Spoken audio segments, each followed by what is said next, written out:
Hey there, legends! The Nordisk Cup is coming up, and I've got something special planned just for you. Curious about what I'll be wearing? I'm not giving it away just yet, but I might drop in a little hint if you're paying attention. And if you really want to know, follow me on Instagram for the inside scoop. But be ready, because I don't make it easy. Follow now and get ready for the ultimate reveal at the Northeast Cup. See you there!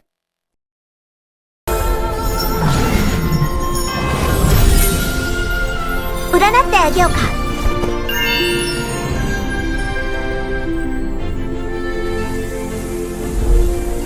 thought to miss you, another to hate. Umbrella, show us what you've got. The umbrella is yang, the human is yin.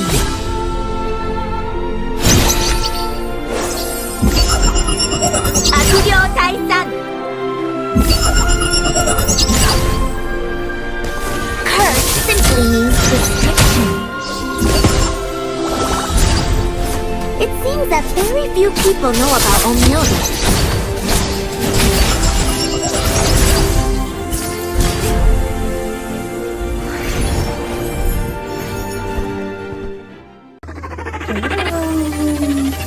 Time to fly! Chokyo Mokyo.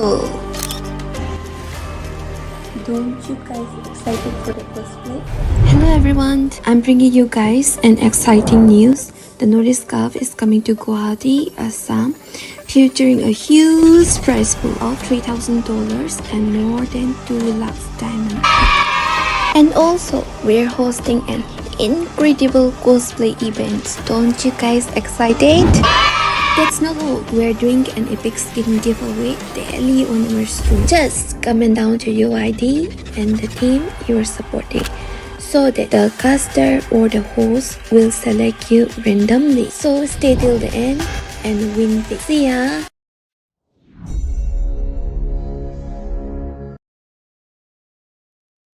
Good evening. Good evening, ladies and gentlemen. Welcome back to the Northeast Cup, powered by Battle Lines Esports. So we are finally at this stage where we're gonna get our players, our teams for the Swiss brackets. Basically, we will get one team from each state to represent themselves in the Swiss bracket. So for today, it's gonna be Nagaland, Meghalaya, and Manipur. As of right now, we're gonna have the finals for Nagaland between Peak Divine Regime and Certified Haters.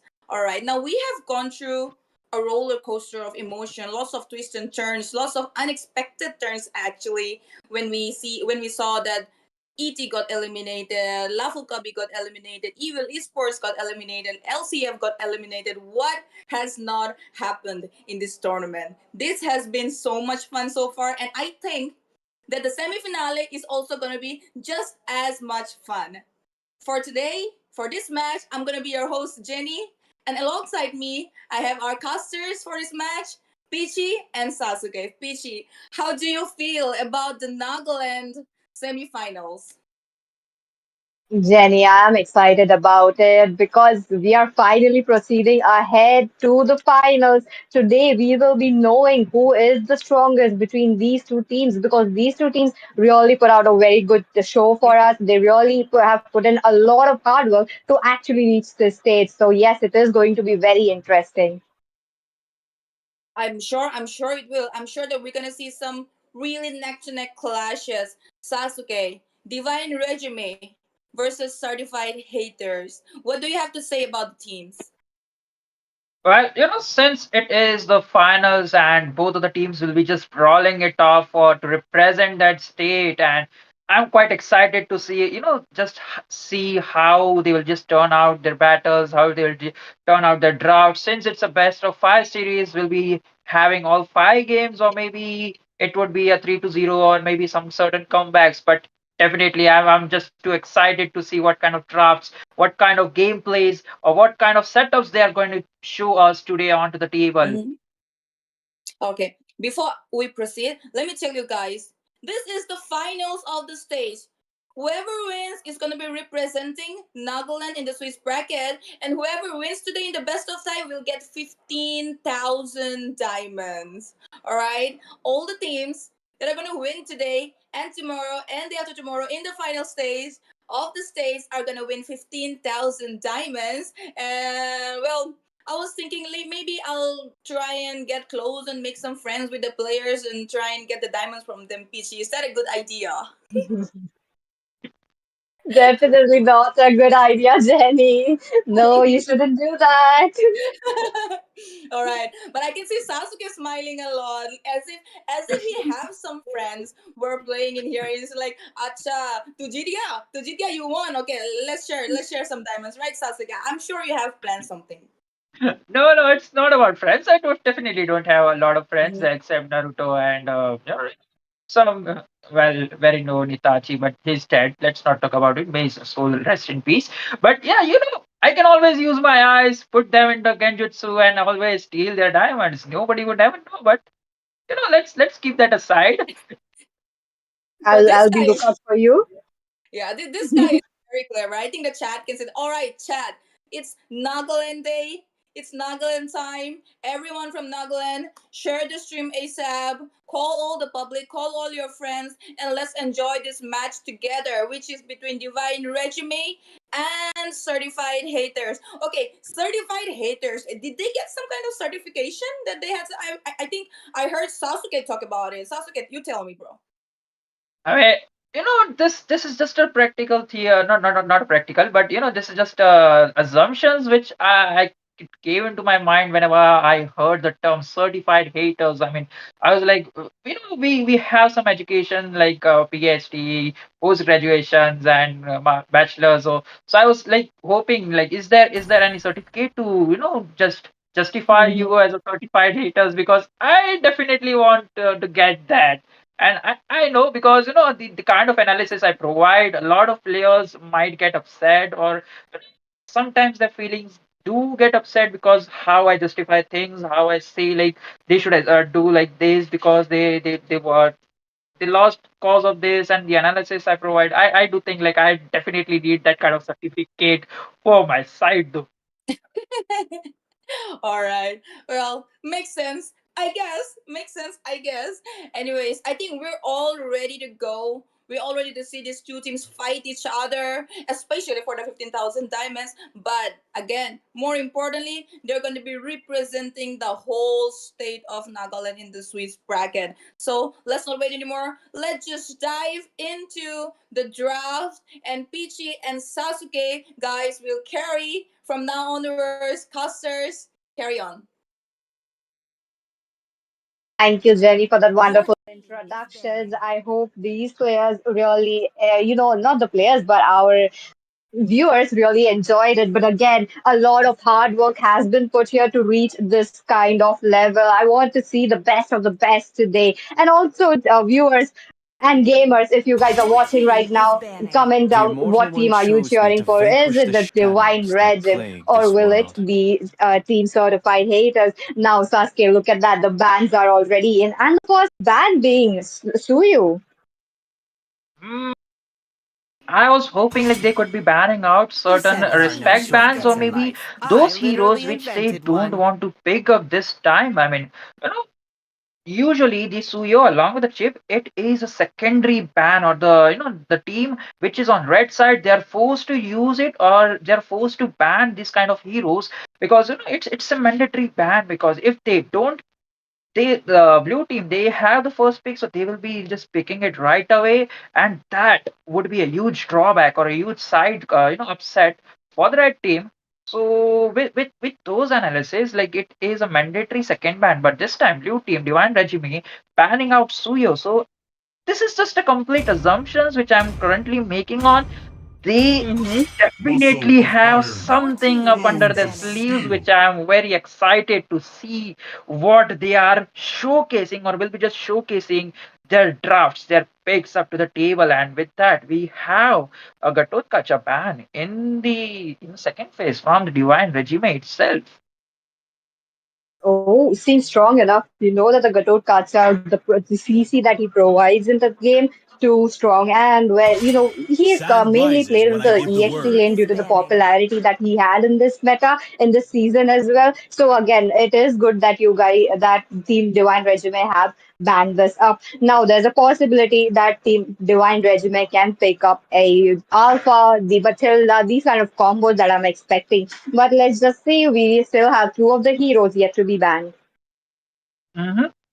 Well, I'm thinking like they could probably go for a Phobias too because he Always is on the way. really a good Your team hero to is be picked banning. off as a priority pick in the EXP lane because the amount of dashes and the sustainability he provides from one item itself. It's really destroying hero in the team fight and definitely a way to go first pick options for Divine Regime if they are really looking on to. But with the two options being available, there are a lot of assassins possibilities which are yet on the table. There is a Ling, there's a Hayabusa, and also what you mentioned as Alpha, which is recently booming in the hyper, in the hyper section, not in the hyper, but the jungler, which is now related as a jungler. Sorry, my bad. Pardon me.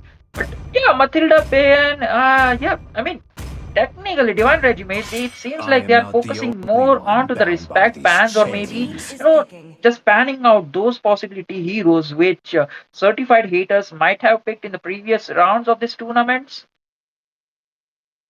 Oh, that's true. That's true. That the respect band's coming in more like an homework band right now because we know that this is like just the Butterflies first game. Your born by team the is Okay, hush. banning. T1 Resume Guided going strong by ahead with winter's a light. Zushin pick. Now we know that the Zushin will be dealing a lot of damage there, to the mid game, to the late game. Now again, the Lantern Flare is going to be deadly, and Team Certified Haters, they need to pick up some kind of mates that will really stop the Zushin. Now I'm guessing like an Aurora could really work. What are the other suggestions, Sasuke? Keeping the They mage aside, I continue would really pressing. hope You for are certified haters to informed. secure one of those The hunt assassins which are recently begins. Your open. That is team the is Ling, picking. Hayabusa, or maybe in Alpha they could go for the grab too. And there are plenty of other heroes to keeping the mage aside because eventually they could secure any one of them since Test. Divine Regime have Alpha is secured down the online. Zushin as of now, and I like the fact that certified haters just lock themselves with the Ruby along with that Grok combination. So the crowd control from these two heroes will be just too good though. And given the fact that Ruby is quite a flex pick along with the Grok, I can assume like that Grok could be either work out in the EXP lane as well, My with some mission is to sneaky protect tag build, lives. especially that SP build. I mean, if he really snowballs, the Sky Piercer would really stack up on him really, really well. The Wild Charge could just knock up these squishy heroes into the backline, and that would be just devastating amount of damage he would be just dealing it. But that is the draft that the certified hitters are willing to go with the first two picks, Ruby along with Grok, a good combinations of heroes for now. Oh, that is true. Very good combination that we are looking at. But again, one hero left to be picked coming in from side certified haters. I'm curious to know 10 seconds left on the counter. Maybe they I've are been going for waiting an for too okay, they are long. going strong with the carry. I was hoping for an assassin to be picked up, but they just did not pick it up. But there was a possibility of Your a team Moscow being embrace picked up as well, but imperfections. I don't see that coming in. Now again, they are into the band section. Angela getting mad, quite understandable. When you see that alpha, you know that it is going to be a Matilda or maybe an Angela combo that they Only will be love playing. But and Your night Team team are Certified is banning. Haters, they everlasting. know their tricks. Mm-hmm. Well, we got a vampire ban coming in from Divine Regime. Seems like there will be no blood loss or the amnesia coming in from the side of Divine Regime. It's the vampire, it's just banned out. And I'm quite not sure it's more like a flex pick or not a flex pick, but a respect bans coming in towards the certified haters. But you know what's really onto the table for certified haters? They could really probably go for the Eve or maybe a Farsha because those two long range heroes would be really coming in handy, especially the Eve because the real world manipulation, the hitbox is is a way to go option for you could pair you along with the Ruby, along with the Grok. User probably fight down the team fights in the real world manipulation, and Ruby is there to crowd control and just keep everyone under that thing. So it will provide your team with the slowness effect along with the damage, and boom, you got the stopping things to stop down the charging or the aggressions coming in from Divine Regime. Oh, that's strong. That is strong. And even Eve could get some protection coming in from Ruby as well as Grok. Now, Eve, you know that her movement speed, she really has to rely on that item. She has to rely on that flicker when they're caught in that sticky situation. That is what they don't want. But again, team certified haters, they pick up a Xborg as the jungler. Now, the question remains, what will Team Divine Regiment do? Oh, they are going in for a Nathan. Okay, I don't think that is a very good pick. It's just my opinion. But again, you have a Xborg in your opponent. You can pop your entropy to actually get away from the lasting insanity, but there is still a possibility that the Xbox, Loki is going to chase you down. But again, Zaushin coming in with a Rafaela, long time no see. It was just yesterday that I did see a Rafaela pick coming in from the side of Team INT. Mm,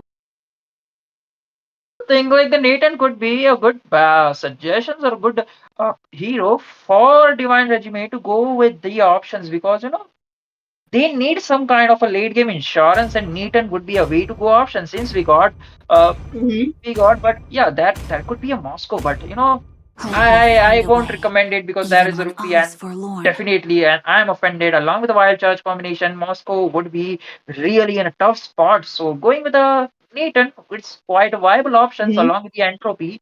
You definitely have the escape skills, and I have to admit it because once you get that not the corrosion side, I mean Starlium side. Yeah, sorry, my bad. Starlium site along with the Holy Crystal, if those two items are more than enough to get this particular hero to use to start dealing the damage he needs to do. And yeah, that's the thing. But oh, is that a Vexana or is that a Carmilla? Because the skin is quite too confusing. Oh, that is like Sada. The skin is quite shining. Look at us shining. But since we are into the loading screen, guys, I would like to remind you that download Mobile Legends 5v5. It is available in the Play Store or it is available in the description as well. Do download, do play because there's a lot of skins being given away by Vista this time. And there we go. This is the first match between Team Certified Haters versus Team Divine Regime, who will be taking this victory home. That was quite a good introduction, BG, and I have to state the fact because I really like the draft coming in from the certified haters, but that is the 20%. 20% out of 100% we are talking about that they have secured, or maybe they have the upper hand in terms of draft, but the other 80%, it's all up to the how you execute that draft, what kind of macro plays you are doing against your enemies, and securing the objectives, the retribution battles, the Lord dance, the turtle dance. Those kind of Mhm. scenarios are really open, and I'm really excited to see how the things will be turning out since it is final for a state representative in a best of five series. Oh, that's true. That's true. But again, I would like to give an A plus for the Rafaela to picking my favorite skin into the game.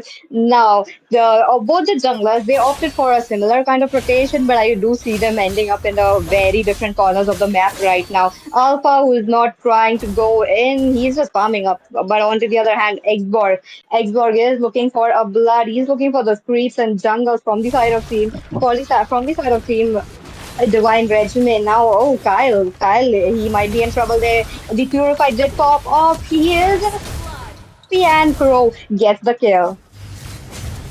Oh no, I mean, we were just having a discussion like the Kyle, he is a way to go hero for Divine Mm-hmm. Regime, because how skeptical he plays it is he's very good in the goal lane, and Oh, shutting him down so early is a really good options coming in from certified haters. And if they do so, if they keep doing is trying to disrupt the farm, they would be having a really booming session till the mid game, because once you stop or cut off the farm from the Nathan, probably they would be having a really bad time for the late game. But that is the first turtle, PG. Oh, the first turtle going into the hands of Team Divine Regime looks strong enough, but both the teams they're playing it passively. They know that they have the power spike at a mid game to the late game, so they're just not trying to engage. But on to the other hand, X-Ball has an extra life that we are talking about. The Firaga armor, he can just jump in. He can come out alive. Now there is this Grok as well for his backup, but top lane something might be brewing out very soon. Oh, wait a minute. Mm-hmm. Look at that. The team fight has just started. The Eternal Guard coming into the play along with the Entropy. Oh, this time Kyle was able to escape from the lasting insanity, but Young, all the way from the bot lane, comes up to the top with the glorious pathway, trying to provide a lot of support. But the Alpha going in with the Alpha Trust gets the kill. Kirin marks down the Loki there, but onto the other end, Tutu looking in a very tight spot. Kyle will be getting the kill. Again, Rafaela on a move. Rafaela trying to get the vision from a first kill. Not much going on. Oh, that team fight. It was really booming, and I thought that certified haters will be the one to turn off the tide, but wave, it just tilted down. It changes its direction into the side of Divine Regiment, and how respectfully they rode that wave was just too spectacular to see, because they get the two kills. Definitely, lasting insanity was used a way too early, in my opinion, and that was a bit of a trouble for certified haters. And definitely, I don't think so. I don't personally think so. Like, against an alpha, I don't think so that the Xbox is a really way to go options, because the amount of true damage the alpha will be dealing in the early game. No wonder that lasting insanity, or the Fraga, not the lasting insanity, but the Fraga armor of the Xbox would be able to sustain that kind of damage. And what really happened is he used his lasting insanity way too early, and he got punished left and right from the alpha, the true damage. And Divine Regime, if they ride down, seems like they will be riding down this wave again. There we go. The glorious pathway coming into the play, giving up the movement speed for them. But the Eternal Guard giving up a two-man knock-up. Vexana in a very tight spot yet again. Kirin picks up the kill, but REZ as well. He got another kill. Kirin, very bad position. He was definitely taking a lot of damage from that turret, but he had to give up his life for that. Mm-hmm. That I was really talking about the snowball, really talking about the Mm-hmm. divine regime should ride that wave they just caught from the previous team fight, and they definitely did. But in the process, Kirin was just went too aggressively, and he should not die that early. And in the midst of the fight, I really like that Ruby. She tried something like, you guys are already losing down the team fights, so she tried to push down the gold and tried to chunk down the gold from the bottom lane, which is quite an essential job, because most of the players, they lost the fact that once you're losing, they're out of clue, like what should I do, should I do push, should I push, should I help them, what should I do? But there is the aggression coming in from Divine Regime again, stealing down the blue buff, and I don't think like it was being won by Xbox though. No, quite unfortunate for the Alpha. Looks like Zhao Zhen in a very bad position. He is top right wall, but the Alpha Trust coming in as well. Zhao Zhen looking, trying to escape the situation, won't be doing so. Crow picks up the kill. The holy baptism was there, but not much. Now you know that the tempo is just going between those two teams. Both the teams trying to give them the aggression. They are solely focusing onto the top lane. 6 minutes, 10 seconds in the game, and I like the fact that Divine Regime, in spite of having the early goal, they only managed to go for the goal lead that is 1.8k. And talking about the waves riding, Kyle might be in some trouble. Oh, there's no entropy for him. It is still in cooldown, but they're low key trying to get the window of opportunity. They are giving up the turtle yet again. Team certified haters, they are not ready for that neutral objective. Oh, but the top lane fight is going on strong. Kyle got into the last insanity, gets picked off. Zhao Zhen, on to the other hand, was not able to do so. Oh, again the counter rotation coming in from Divine Regime in the bot lane.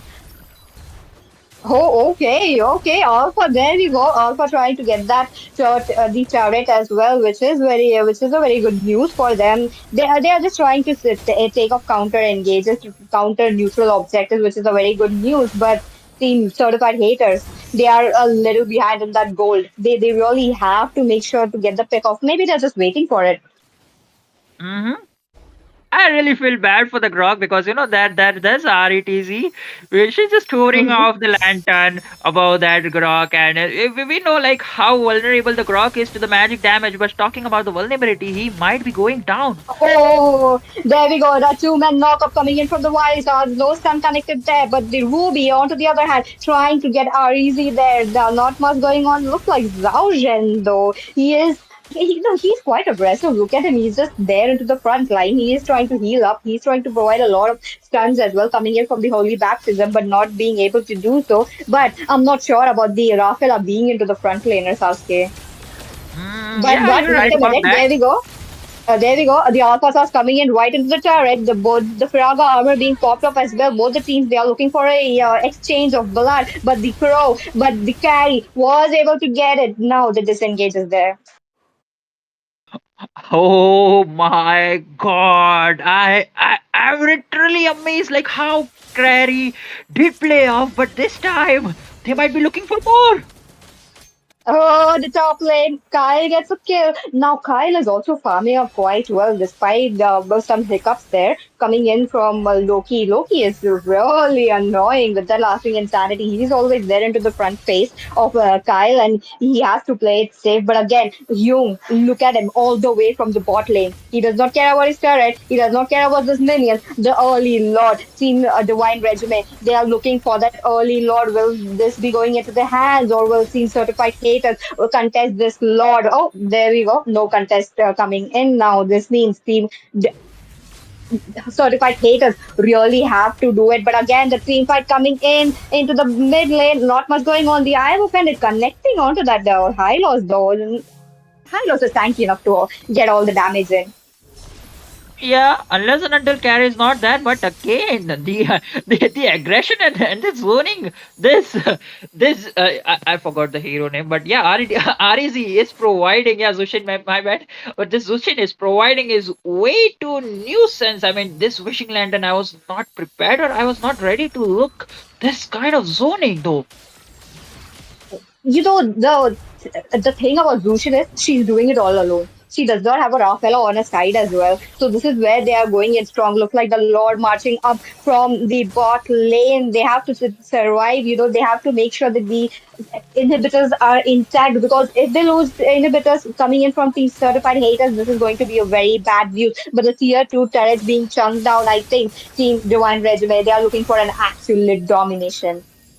Ho ho ho! Did you see that flicker ultimate? The coming in from Ruby that I am offended was way too on point, but seems like no certified eaters they were not ready to engage for that fight because there was just minions popping down and seriously I like the fact that Divine Regime besides of that early Oh, aggression they provide, mhm. they are just locking down they're just locking down certified heaters into their inhibitors, destroying all of the towers with just level 1 lord though. I mean I that's crazy and the gold lead they have built on is just insane. A 4K gold lead we are talking about and talking into the itemization.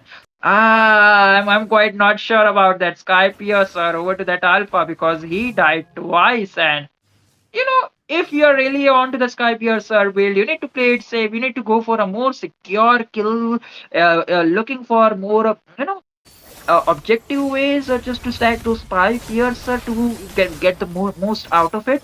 It seems like they are looking Oh, for more blood divine regime into the action. oh, they're swarming up five, and there we go. This is the Hume trying to go and Carl gets a kill. Zera is down right now. Kirin gets another kill. There is an exchange of skills there, not much, but this trade, a 0-2 trade. What a team fight coming in from Team Divine Regime. Mm-hmm. You know, certified Hmm. haters, the draft is really good. I like that draft, but the execution, I'll say it once more, their execution is pretty bad at this point. I mean, I was really hoping that Ruby would be the one stopping down the, engage the early aggression coming in from Divine Regime, that high loss along with that Alpha, because she is the only one key factor to stop down. And then you got the Grok, which would provide you the sustain, I mean, the backup with the wild charge, but this time the Lord will be just secured by Divine Regime without any contest and without any hesitation. And this would be a really drawback coming in from the side of certified haters, because just with the level 1 Lord, they are able to take each tower from each lanes, and just locking down certified haters into their own base. They are all left with the inhibitors. I'm quite not sure how they will be able to defend this. Maybe a change of plans is what they need, and also Loki needs to just wait and hold it off before he used down his lasting insanity, because he doesn't have the second life which immortality gives him. And we just had a look into the itemization, and he has not built that immortality. So given the fact, he might be vulnerable once the Praga armor is out. No, that's true. He's all stacking up with. Oh, but once again, Hume tries to go in with the glorious pathway, but his teammates were able to capitalize that inhibitor. Quite a power move coming in from Hylos. He is always there to, give them the zoning that they need. But Kyle once again picks up the kill. 2-2 already goes back to the base. The Lord is already in. The Crystal taken down by 20% of the health. The minions are still pouring in. Both the teams looking for that tower damage. The Crystal taking down the tower, and there we go. Team the White Regiment picks up the first win. Man, oh man, the damage that Nathan was providing them in the team fight, and the zoning coming in from Divine Regiment was just 1 point. And you know, I like how that high loss really played it well, because he was just rushing down whenever the team says, let's fight. And here's the glorious pathway, follow my lead, my bravest warriors, and there is the whole team fight. And Zushin was, he was just trying to distract him, providing the vision. And yeah, maybe that's why the certified haters were having a really bad time, or really having a hard time to zone, or to go with that kind of setups, because Ruby along with that Grok is really a way to go options to stop down the early aggression, but there is a Zushin to disrupt their enemy frontliners, which was quite of a drawback though, in my opinion. And really certain mistakes coming in from the side of Divine Regime, which not Divine Regime but certified haters, which cost them the loss for this game. Definitely Divine Regime taking up and picking up the first game for themselves, a lead Mhm. for themselves in this best of five series. Oh, that's a good gameplay, right, Jenny? Yeah, I mean, well, it was pretty one side. I won't say completely, but yeah, the entire game, most of the time, it was being dominated by Divine Regime. Well, Uh-huh. Alpha on the jungle. I mean, Alpha was open. Alpha is not something that you want to let through so easily these days, right? And combined with the Zushin and the Hylos is just gonna go dive in with the glorious pathway, and Rafaela will be able to heal you up and slow the enemies down. Zushin will be there for your front lane. Well, Xborg, Xborg will be pretty hard to play against Zushin, I think, because she's just gonna spam her fluttering grace and knock you up here and there, right? So I don't think that's a good idea. I think they will have to work a little bit on their draft. Again, if this goes on, we might actually see a clean sweep, right? What's your opinion on that, Sasuke? Oh, they had a bit of troubles in the route, but again, they got the Ruby, they got the Grok. Definitely, those two heroes, in my opinion, could stop the engage coming in from high loss along with the Alpha. But their only problem was that Zushin, because she is the one, just dominating the frontliners, providing them, like, disrupting their setups. Like, oh, let's say I'm about to use a wild charge, but there is a wishing lantern over my head, and that was a really bad problems or really having a hard time though. So maybe they could have dealt with it like maybe probably they could have used or gone with a long range mage just to punish down that Zushin, or maybe instead of Xbox, a Lancelot or maybe an assassin would be a really better options for certified haters in my opinion, because you need someone to go and mark down that Sushin alone.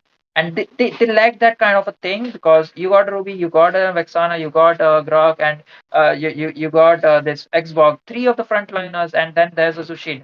She was having Yeah. her own time, which popping down her lantern over to the three members of this frontliners, and she was having her own best time in the first game. So for the game number two, I really wish that certified haters do come up with a great plan for the Zushin. Either they could ban it out, or maybe they could go for a flash or a long range wave, or maybe a Novaria could work for them because the amount of bullets she would be popping out every now and then with certain kind of cooldown reduction builds along with the damage, it would really work for them. Even though they might have certain problems because Novaria is really an item kind of a build, like her power spikes really shines in mid to late game oriented again.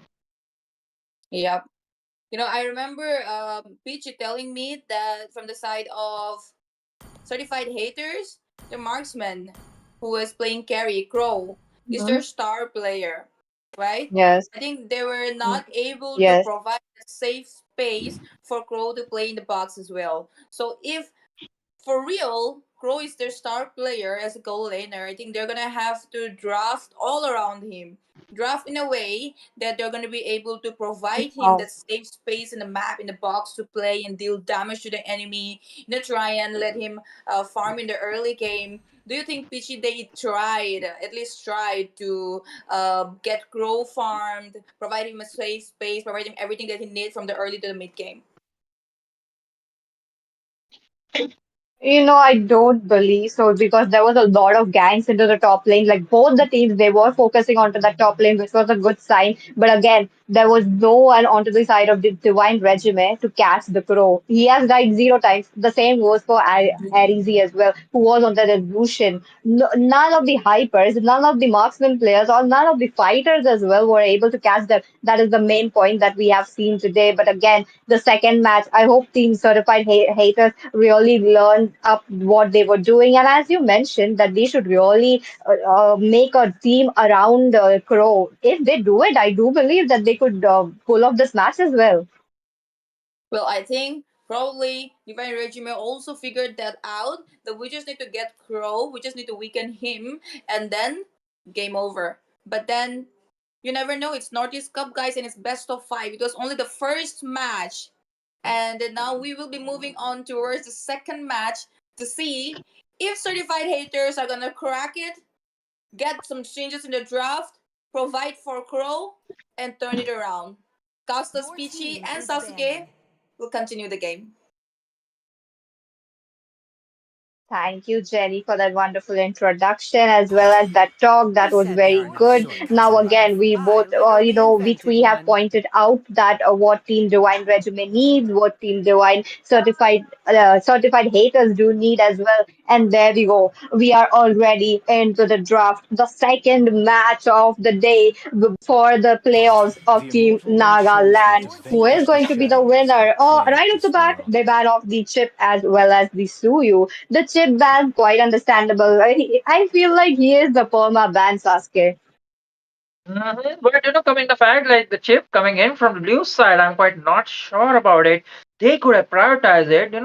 If Divine Regime doesn't want to ban down the chip, they could have prioritized it as a first pick. And my oh my, the amount of plays he provides in the early game is way too insane. And you probably do too much of shenanigans with chip and buy a fleeting time in the early game and you will be having his ultimate in like what 18 to 20 seconds. That is a really good options because without fleeting time it is more like a I am not 68 the to only 70 one seconds bound by cooldown these reduction, that chains. which is quite too much though in my opinion. But yeah, the chip ban coming in from blue side, maybe they are not comfortable with those bans for those picks for themselves though. But yeah, going for a comfort pick is again a way to go options, but seems like the bans are as same. But look at that, Zushin ban, I really respect ban because they know like they couldn't counter or they couldn't have just found out a way to deal with that Zushin. Maybe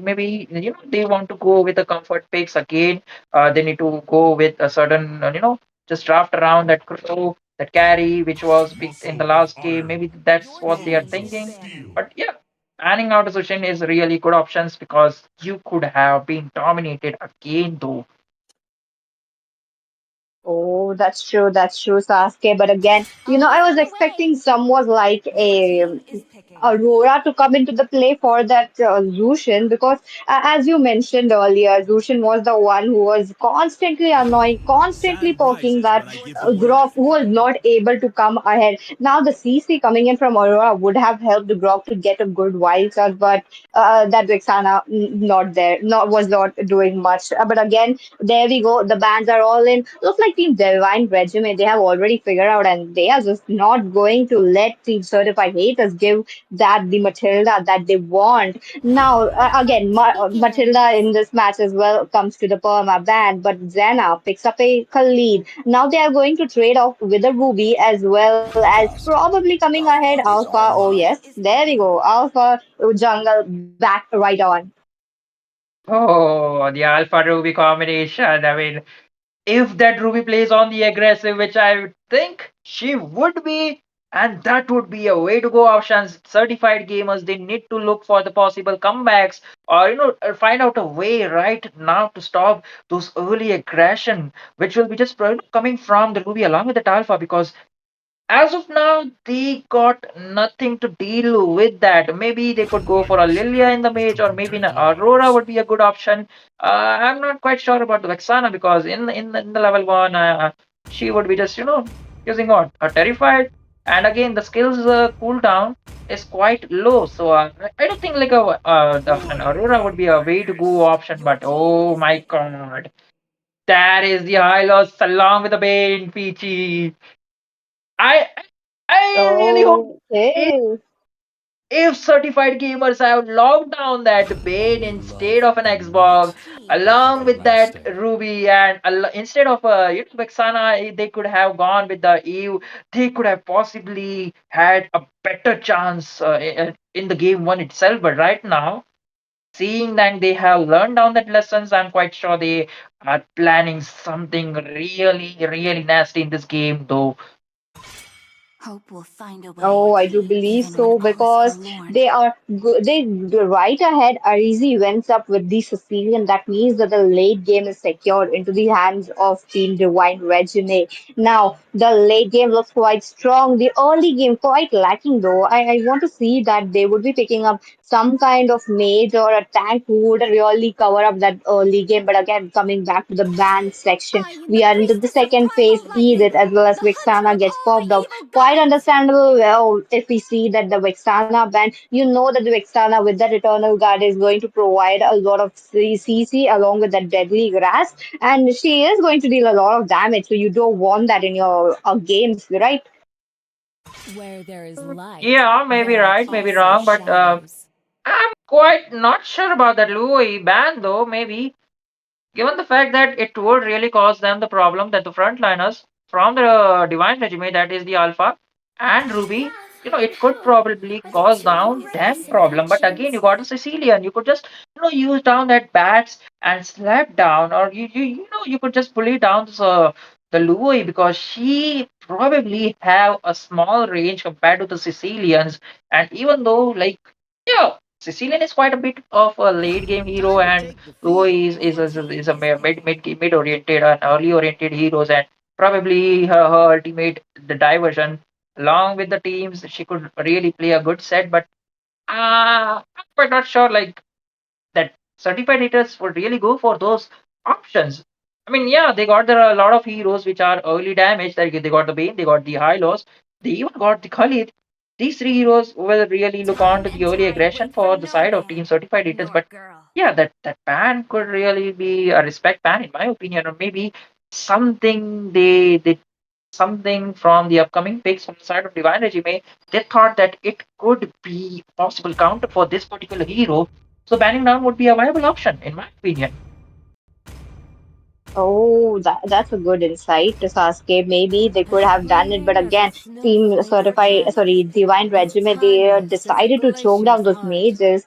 Aloy, I'm not sure where is it coming from, but again, let's just see because both the teams are cooking well, and Aurora coming into the play this time, and Crow picking up a Beatrix. They do have that late game secure, even the mid game secure for themselves the early game as well. There is Zena onto that early game with the Khalid surfing around the map. You know, when you talk about a 1v1 situation between that Ruby as well as the Khalid has that upper hand to complete his get those minions off, do the rotation, and come back to his lane. Now, certified haters, will they be forced to actually go back to the top lane and gank up the Khalid? That could be really a viable options, but the draft seems pretty solid from the side of certified haters, but I am quite not sure as to how they'll be dealing to the vampire solutions though, because there's no possible options coming in from the side of certified haters as to who will be the one to zone or to kill down the Sicilian in the late game. That is a Khalid. You could go for the Raging Sandstorm, but again the damage.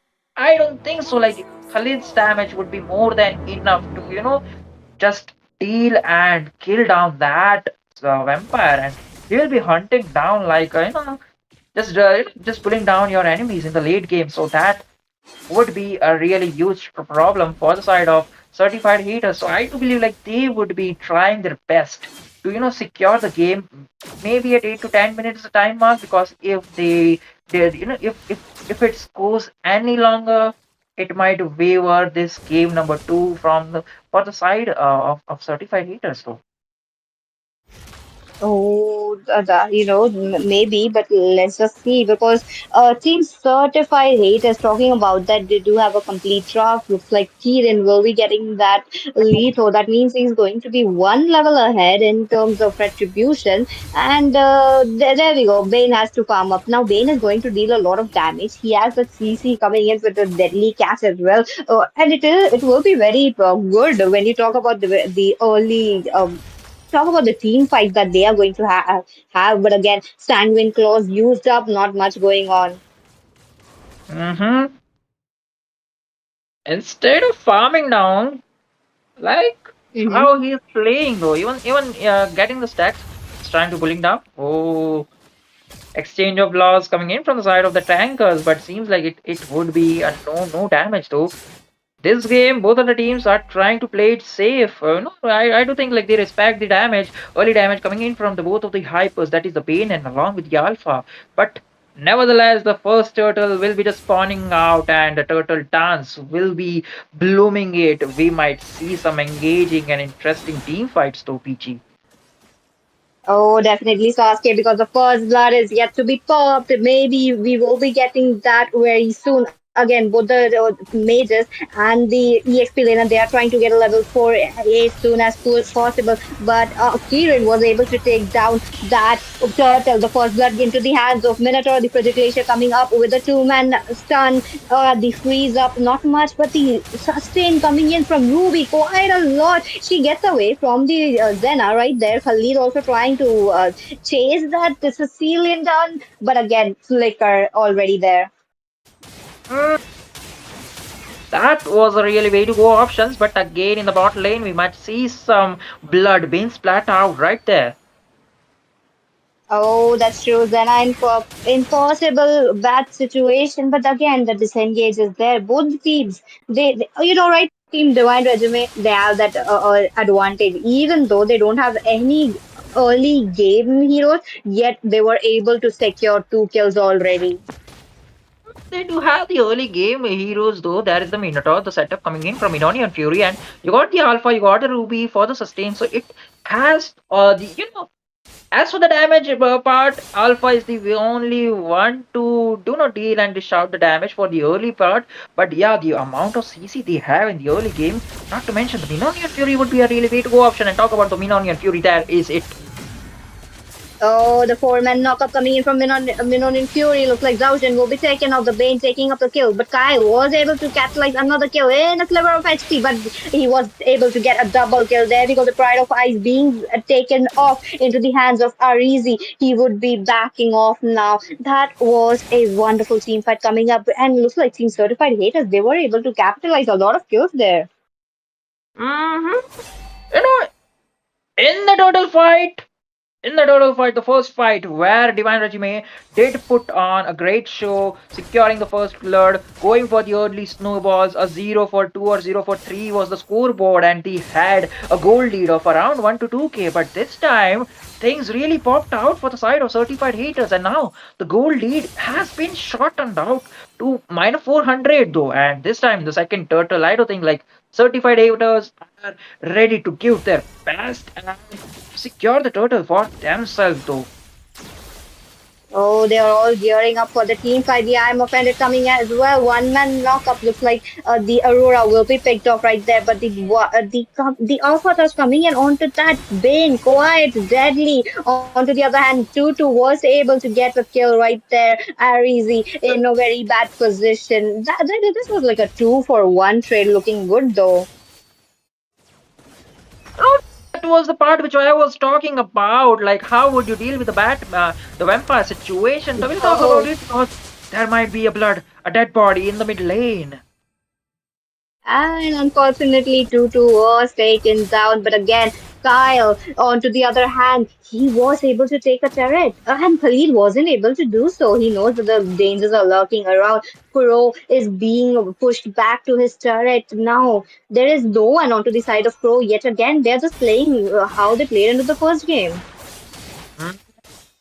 They definitely need to just figure it out and just just relax their moment, relax it for a moment, slow down their momentum, slow down their tempo, because as of now that's what they need. Because the team fight, the second total team fight, did had a huge impact onto the certified haters, losing them and going back to the gold lead deficient this time for around 2k again though. And if this things goes on, I have to admit, like, it would be a huge problem for the certified haters, and I don't think so that would be the case again. But seems like Hylos will be the next one joining again in the dead land, though. Oh, that's true. But again, Zeno in the back position, the middle and Fury onto the one man killing spree picked up by Kieran. He goes in with the Project Glacier connecting onto the four members of the Divine Regiment. The disengage is there. Now that's, if there was a follow up coming in from Team Certified Haters, that was a definitely good and they would have capitalized some more. But it looks like Kieran has more plans. He wants to jump in the Raging Sandstorm being used. He is trying to run away, but Zeno, will he be successful? I still believe so. The Bat Feast coming into the play as well. They are still chasing down 1 HP, the sliver of HP escape. Oh, the movie is on to them, and Young gets that kill with that flicker. And that was a huge marathon which Khalid ran to for just to save his life. But eventually there was a dead end, and that the dead end was in the form of a Ruby, definitely securing a kill. And again, this time the third turtle will be just going into the hand of Divine Regime, it seems. And they are back into the action, securing the kills. But wait a minute.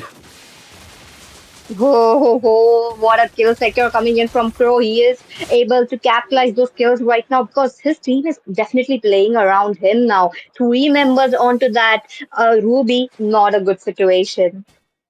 Hmm. If they realize the tempo, but Oh, again, Divine Regime, I mean, not Divine Regime, but certified eaters, they might be in some problem if that Khalid is gone down again, though. But seems like he will be just having his own, just having his own little bit time. But no. things as of now, I have to admit, like, they were certified eaters, they are in a tight spot and they need to pick off one or two, and definitely along with that pick offs, they need to find a solution for that vampire problem. No, they do need that because he is to fight. He is farming up, but again, the team fight was on. The world domination coming in from Kyle. It is dealing a lot of damage, but he is all farmed up. I want to have a look at the items as well. Mid lane in jeopardy, maybe trying to get down. Okay, looking at the items, Khalid has opted for a full tank build. He is going ahead with the dominance ice right now. It is a good item, but again, Khalid will be not dealing a lot of damage to the back line, even if he jumps out. The max he can do, he can pop a CC. Mm-hmm. Oh, That is the true. That is damage, good. the damage coming in from Cecile and quite a lot. It's just like one hit, and Aurora is sent back to the base. She has to. Oh, but wait a minute. With the Zaujen, he has out of the plant. The Minonian Fury coming in. Looks like Jung will be able to get a kill right there. The Sanguine Claws does not quite connect the deadly catch as well. Now, Team Certified Haters, they are in jeopardy. They have to wait it out. They have to get the aggression on, but they are not able to do so. Again, the early lord going into the hands of Team Divine Regiment. They are not stopping. They won't be stopped as well. Mm-hmm. So here's the thing. If they really want to play against or over around the crow, they need to set it up right because they can possibly go with the engage from the glorious pathway. But that is the Minotaur just to stop down the early aggression. The Minonian Fury is really a nuisance and stopping down the aggression coming in from certified haters at this point, and they need to turn down the tempo, wait for Zhao Xin to use down that Minonian Fury or wait for Divine Regime to go for the engage. And with that, they have been losing constantly, but this time they might have the upper hand. Oh, the Melonic Fury coming up. Three-man knockup, but not much going into the hand. But the Crow was able to get a double kill, maybe triple going into the hands. Looks like Jung will be taken out into the hands of Aurora. Now, Loki gets a kill. There was a lot of exchange. It looks like Team Divine Resume. They lost the tempo. What is happening, Sasuke? Oh no, man, no. I mean, they really had to pick out a 4v5 situation over there. You definitely did not want this to happen at this very time. The Kyle was all the way to the top lane, clearing the minions, and the Lord was already down to the second tower from the bot lane, and they quite missed this opportunity because if and only if they had waited for Kyle, they could have probably have the chance to secure this game number one. But talking Oh, about but securing, there we that go. is the wave. That's true, but the Minotaur again jumping off. Aurora looking in a very bad position. The Pride of Ice is there, but will she survive? Looks like she will be surviving. But the one that does not survive is the Alpha right there. The damage coming in from Sicilian. That is quite a lot. Who is there onto the side of Team Certified Haters to stop that? But oh, Gary, another plan jumps in with the Alpha charge. Will he be able to get that? But Kirin, yes, he was able to get that kill. Four members down. Will this be the end? Because this does not look like the final stretch. The minions being popped off from the tower passive. No, that's what I was talking about when they should have waited for Kyle. You saw the damage. You saw the damage T was dealing along with the Sicilian, the Kyle and REZ. Where and are the damage source for Divine Regime, and what happened in the 4v5 situation is exactly what happened in the next team fight though. They waited this time. They saw like, wait a minute, we are taking a 4v5 situation over here, and definitely Kyle was not there, and the next very moment they saw their mistakes and they came out very strong waiting for the Kyle, and that was a very good opportunity for Divine Regime. And if they did that mistake again, I have to say that it will be a huge tide that certified haters could really ride upon and secure this game number two, because as of now they are really onto the point where they are being blocked out again into their inhibitor towers, and this lord would be the key. Oh, that's true. But Minotaur jumping again. Looks like there was no follow up coming in from his team. Not much being there into the team fight. The Lord has been taken off. The Minotaur has used up his ultimate as well. That means they have to wait it out till the Lord really reaches the inhibitors. Hmm. As of now, that vampire will be just hitting too hard, draining out the blood from your body, and He is though. I mean, they need to find a solution. Even if they don't, they need to sustain down the damage which is Sicilian do dealing. And as of now, I'm afraid like they don't have so. And what's happening is like Ruby is really playing too far, providing the setups and being a nuisance that she is always as a hero though. And that is when Minotaur finds the opportunity to use it on the Flicker Minoni and Fury to give down a great setup, knocking 4 to 5 members, and this time it will be the same. Oh, there we go. The aggression coming in from Divine Regiment. That's a lot, but they are fighting under that crystal. The Lord being popped off. The I am offended coming in quite good. Looks like Alpha was able to capitalize another kill. Three members already down. The minions are in the crystal, looking tasty as well because the minions are there. Team Divine Regiment. They are looking for that end. The crystal is so low, but the Tyrion was able to get a kill right before they popped off the crystal, and Deep Divine Resume picks up another win. Man, oh man, I have to say, and I was saying it out loud. They need to find a solution for that vampire because they need to find a garlic or maybe a silver bullet or a spoon to curse or beat down that vampire because in this longest night, that vampire was standing too strong and dealing too much of damage as of now. And what really happens? In the side of certified haters, they had this original plan to go for the early snowballs in the early game because they had that kind of damage. They had everything, but what was stopping down was really the execution. I like the fact that how Divine Regime have drafted down their heroes. They got the Ruby, and being a Ruby player, not being a Ruby player though, but what Ruby really needs to do is like being a nuisance, go for the aggressive plays, and definitely she was doing it. And that point, Minotaur was having that kind of opportunity to wait for the right opportunity, wait for the right moment to use down a Minonian Fury, pair up with a Flicker, and you will be definitely knocking down 3 to 4 members at least for the certified hitters. And that was the way to go plan a green card for Divine Regime players to go for a full on fight.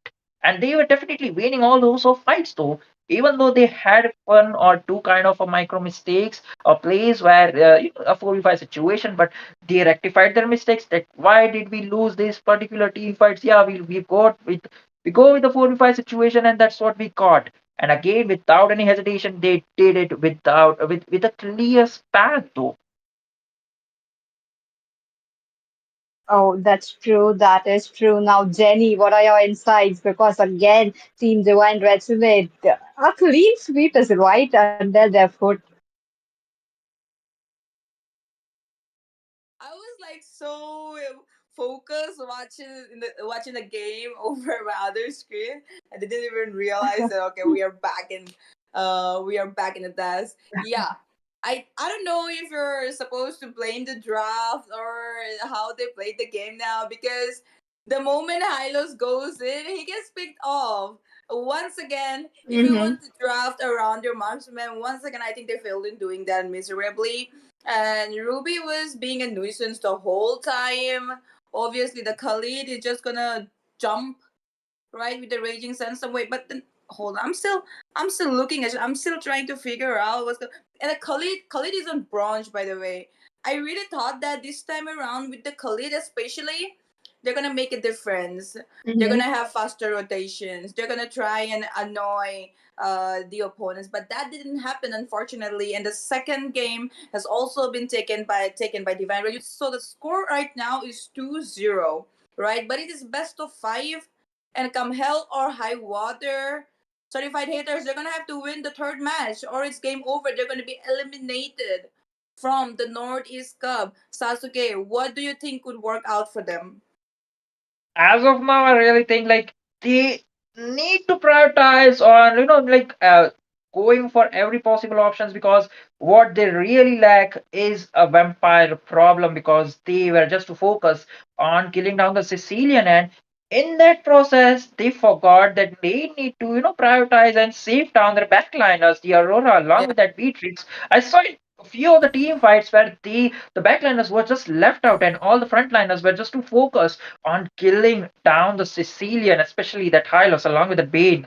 So all they were just left off with one kind of the thing, which was Khalid, and Khalid could not probably, go and save down both of the backliners because they got the Minotaur, they got the Alpha, along with the Ruby. There's no possible way that Khalid, the only one, could probably save down these engagers from and save down these backliners. So, prioritizing this kind of a micro plays and macro plays, they need to work it out for the side of markings, hero markings, micro plays. Definitely, I like the fact that how the team itemization was really proper though for the side of certified haters, because this team itemization is really an important aspect, but only if you go with the things which are mandatory. The micro plays has to be good, the macro plays has to be good, the coordination along with the team marking has to be good. And I really like the fact that how Divine Regime execution was on point, because every time for the team fight, it was either Ruby or maybe an Alpha to engage, and Minotaur was there to back it up with a Minonian Fury. He did not engage a single fight, using down his Minonian Fury, because he knows, like, he has the most and the longest amount of CC with the Minonian Fury paired up with the skill one. You would have an immense crowd control Mm. effect. So if you bonk it out to 4 to 5 members of a divine regime, it is a complete wiped out. And he was just waiting for the right opportunity and let Ruby and Alpha go for that engage. And that is how you need to execute. Maybe certified haters would be going for that kind of a place, that kind of a draft for the game 3, because it will be a do or die situation for them. Okay, I think that they really need to try and let, like, maybe snatch it off or ban that Alpha off if you're not being able to tackle him, because looks like Divine Regime, they're doing a really good job with that Alpha on the jungle, right? Looks like they're very comfortable, right? The rotation, everything are on point. So why not try to make them change their draft instead if you're not being able to change yours, right? So yeah, anyways, guys, we're gonna take a few minutes of break before we move on towards the third match. The third match is gonna be the final match, I think, if Divine Regime manages to win once again. It's gonna go completely. They're gonna completely eliminate certified haters from the game. So let them take a few minutes, plan something, strategize, and come back within 5 minutes.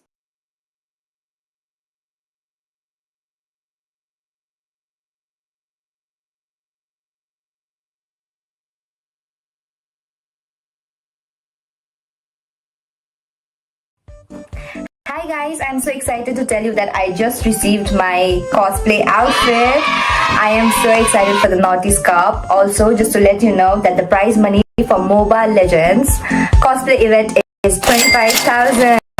What? 25,000? Yeah. Like for real, 25,000? Yeah.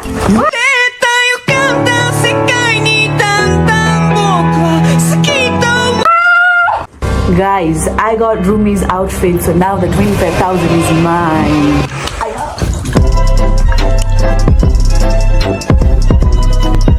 Guys, I'm running away. I got my stuff.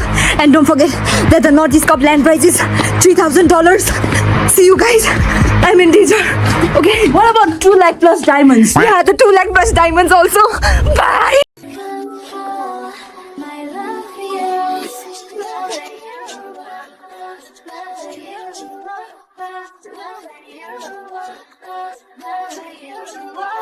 Hey there, legends! The Nordic Cup is coming up, and I've got something special planned just for you. Curious about what I'll be wearing?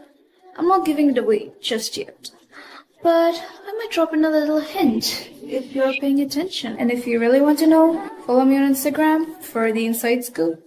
But be ready, because I don't make it easy. Follow now and get ready for the ultimate reveal at the Northeast Cup. See you there!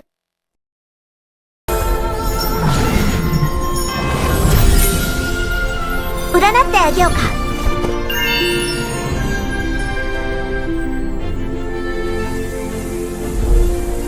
thought to miss you, another to hate.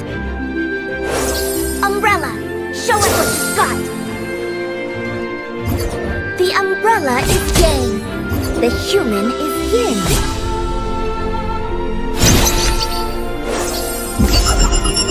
악으려 달산.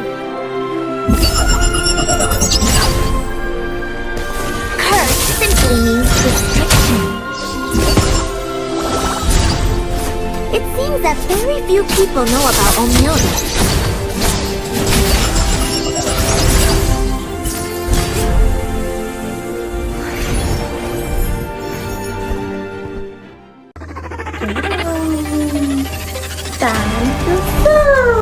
Chokyo Mokyo. Don't you guys excited for the cosplay?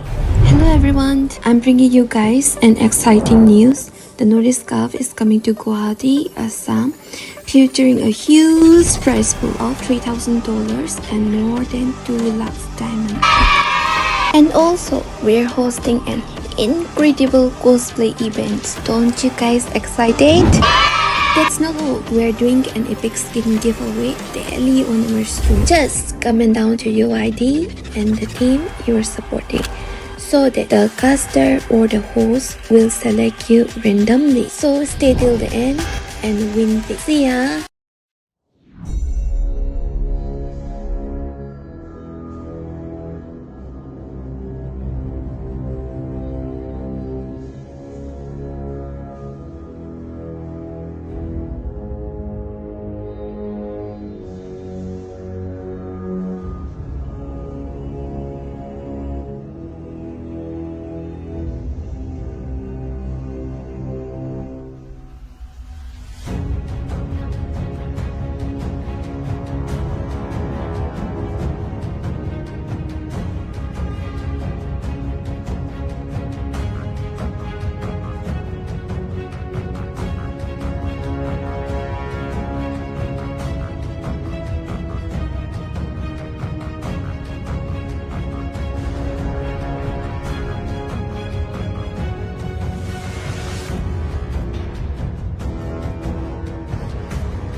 Wait, bro. Chill, bro.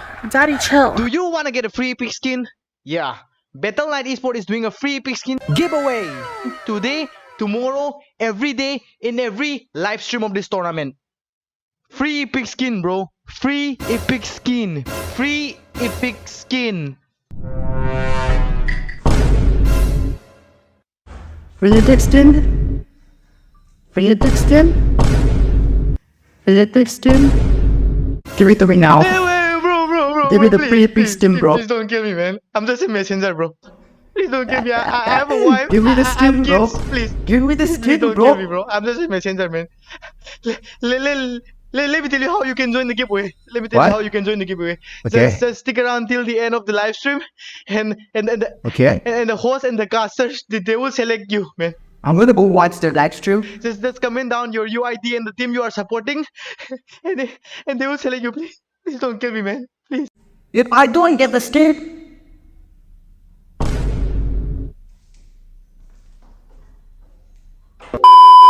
Yeah, if you wanna win the epic skin, just stick around till the end of the live stream and just comment down your UID and the team you are supporting. That's all, man. That's all. Good luck, guys.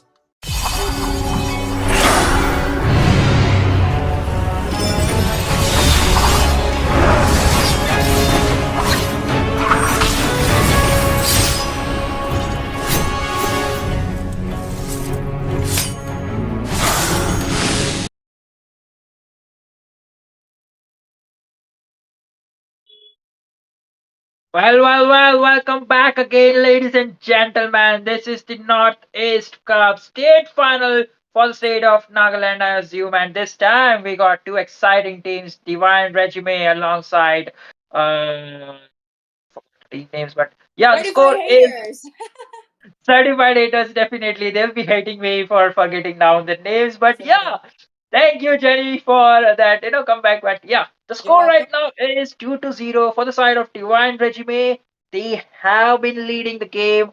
They have been showcasing what they are really made of, and I'm really excited to see what kind of a game three would it be? And today for the casters decks, we got Jenny along with the Yumena. So Jenny, before we go to the draft phase, what are your expectations? Because you were there in the first and second game too.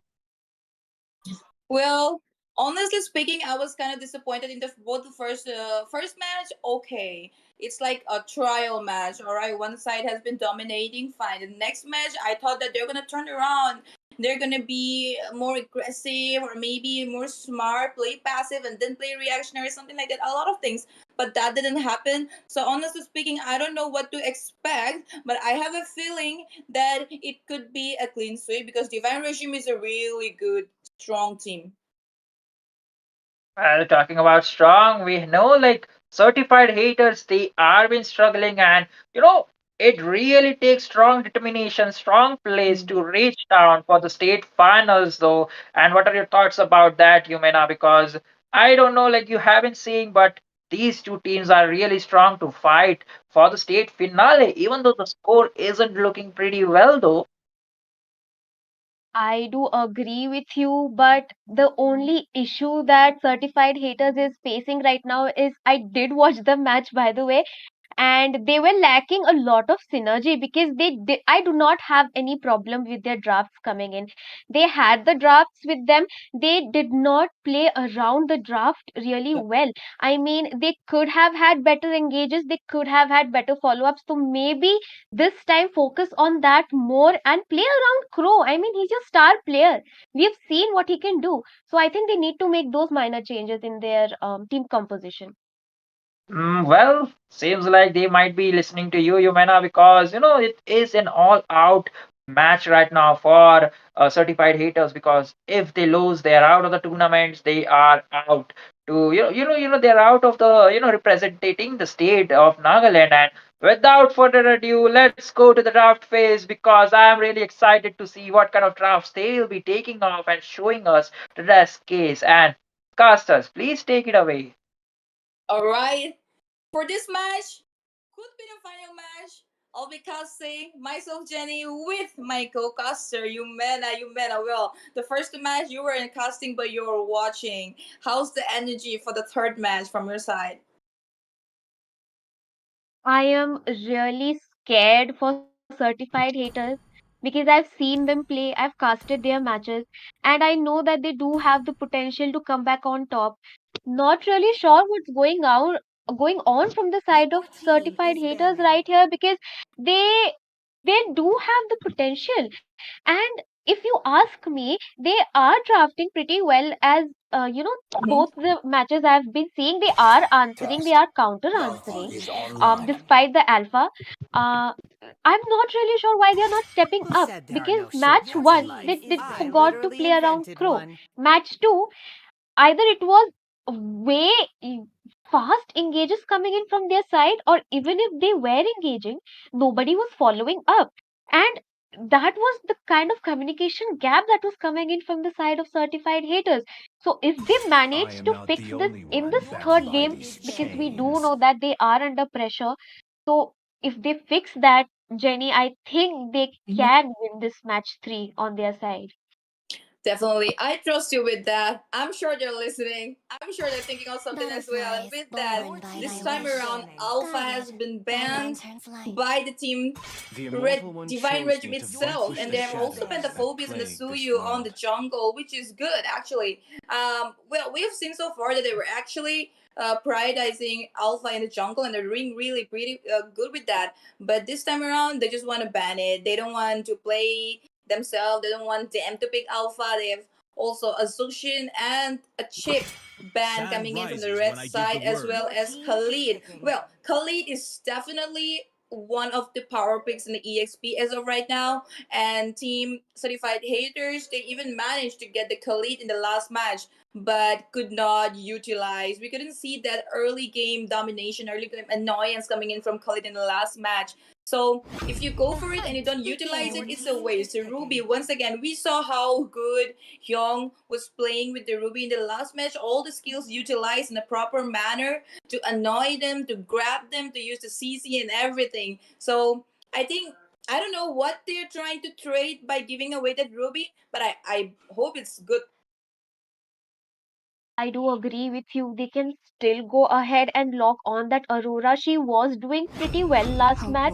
I just feel like there were not enough follow-ups either coming in from her, or there was nobody to give her that front line because Hylos and Khalid were getting poked out. But leaving that aside, really strong answer. Jenny coming in from the side of certified haters this time. Vixana can be a lot Hmm. of nuisance to those frontliners coming in.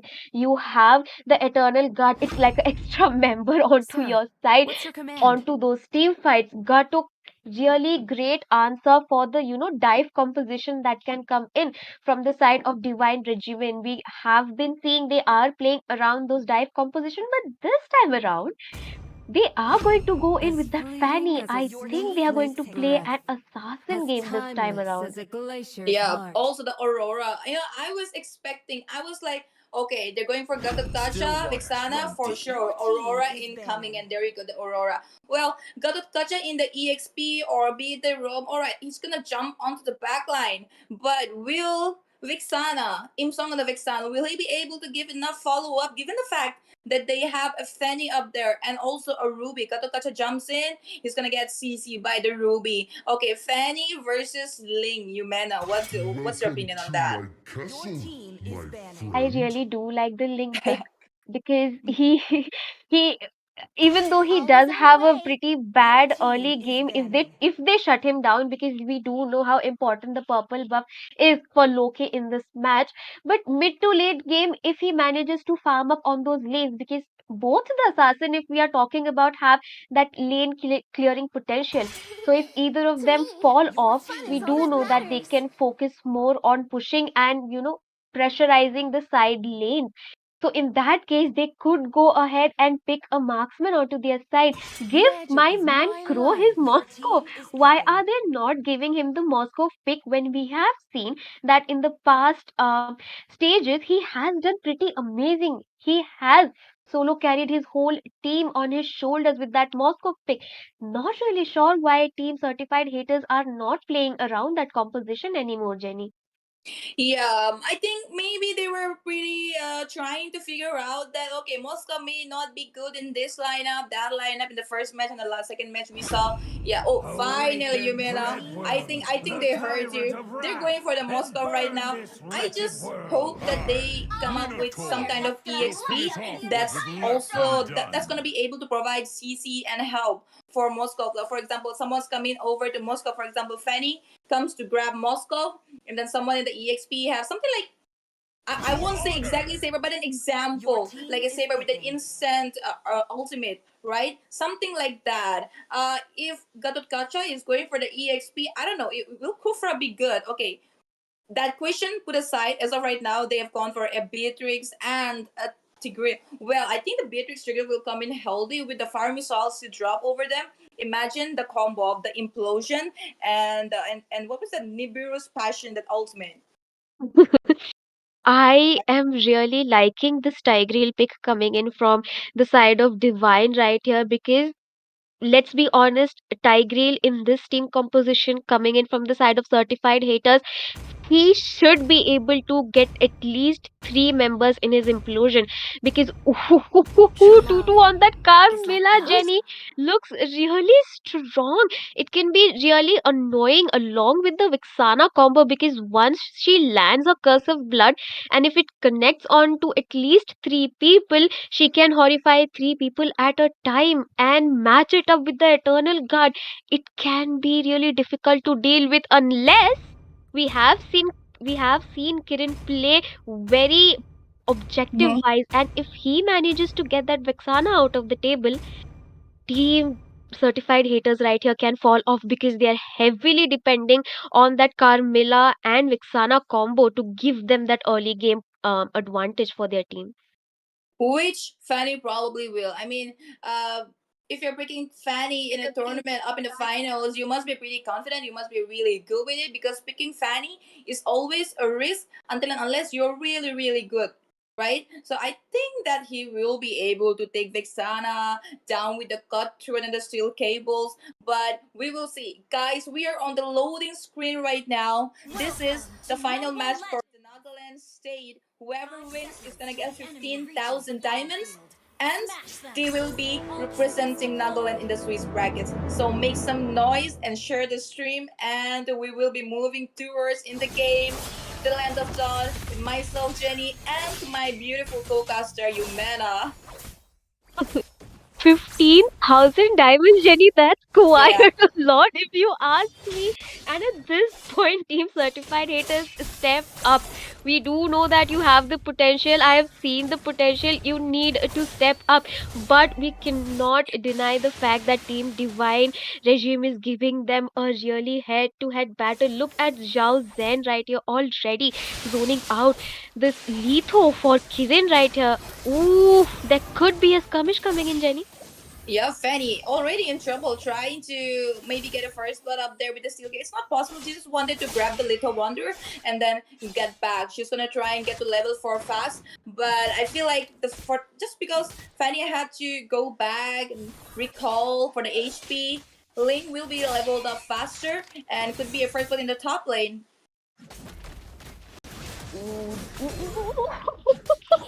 That's That's a a good really nice flicker in coming in. Yep. Well, he could have been in danger otherwise. Loki, he just wants the gold crab, and after that, I thought that they were gonna try and rotate top and take Kyle out immediately, but that didn't happen. Vexana might be in trouble. Kirin goes through the touchwood and takes away the first blood for this game early on, and Kirin escaping with very little amount of HP while Loki was stunned up there by Arizy. Okay, not bad for the early game. See, I told you. Kirin, he will be able to take on Vexana. I agree. I mean, that was quite a misplay coming in from Vixana herself because Tutu was already recalling back to base, so not a great decision walking around in the jungle quite leisurely because we did see that she was retreating. But wait a minute, look at Trying Loki to on deny his the blue goal. buff. Yep, they were trying to deny the purple buff, but Loki already got the purple buff, and they're gonna try and set up for the turtle as of right now. It's gonna be hard. See, they have a Fanny, they have a Ling. It's gonna be like a retribution battle for the turtle. Both of them have saved the retribution, obviously. Kyle and Crow in the top lane, though. Well, Crow might be in danger. Kirin comes in, Misa Steel Cable, set as a control be placed on him, but see, he will be able to escape with the dash and the knockback.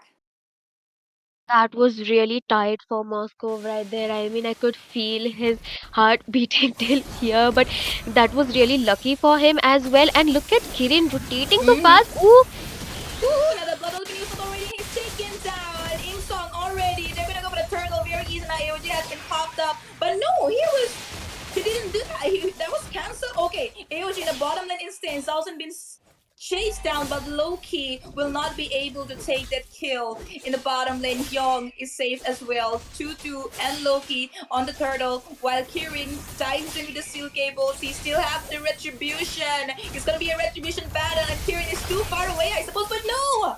He dives into the turtle and takes away with the retribution. Well, Yumena, do you want to call it a retribution gap? Maybe?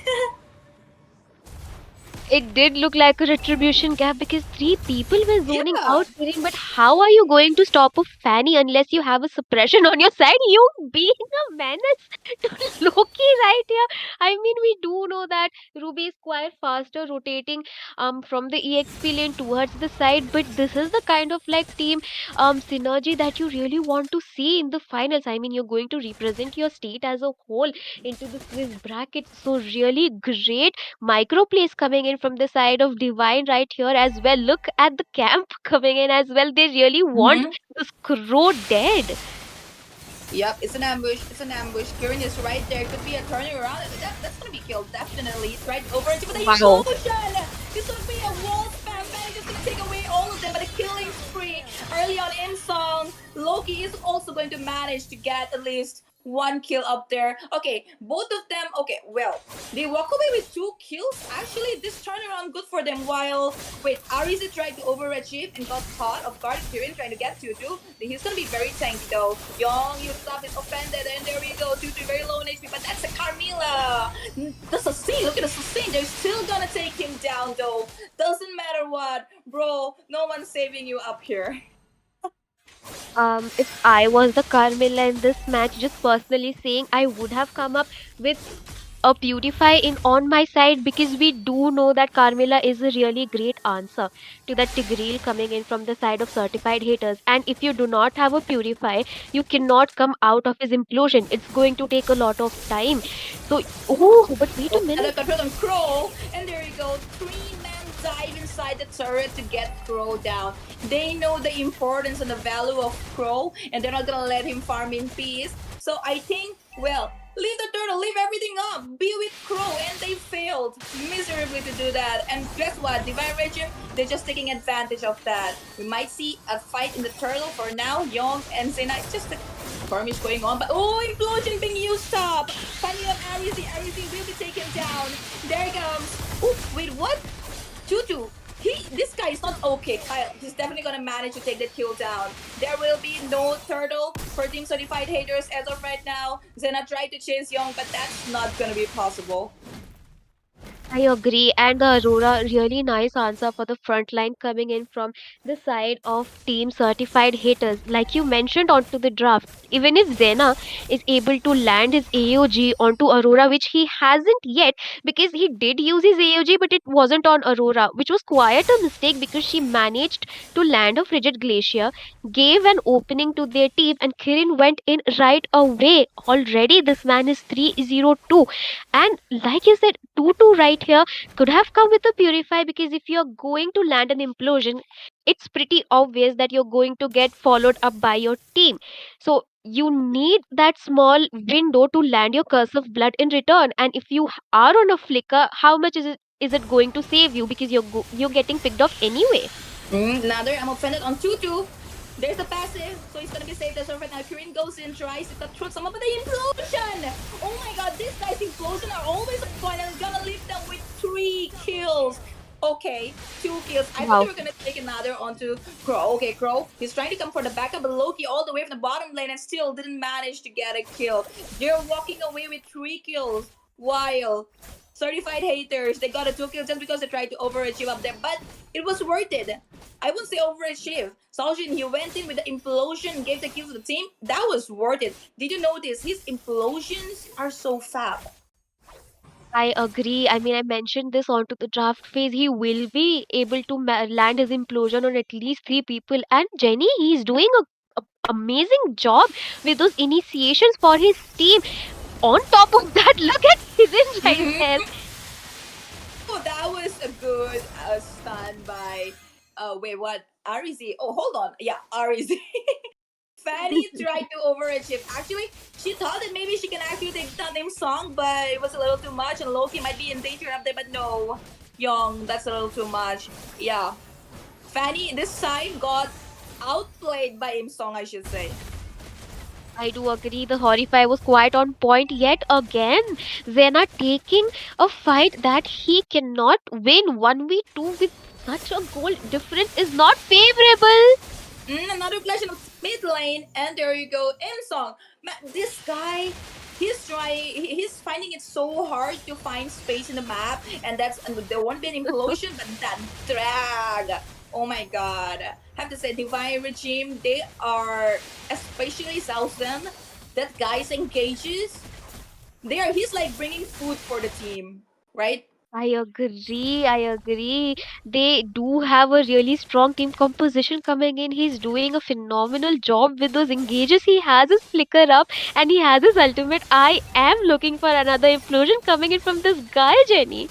Yep, to the very low in HP, but Kyle, okay, Nibiru's passion, but you suck, but oh, OG, right onto Kyle, that's a good one, that's a good one. This is how you have to use it, this is how you're gonna have to take away at least Kyle, if not Kirin, because Kirin is just gonna fly away, so get Kyle.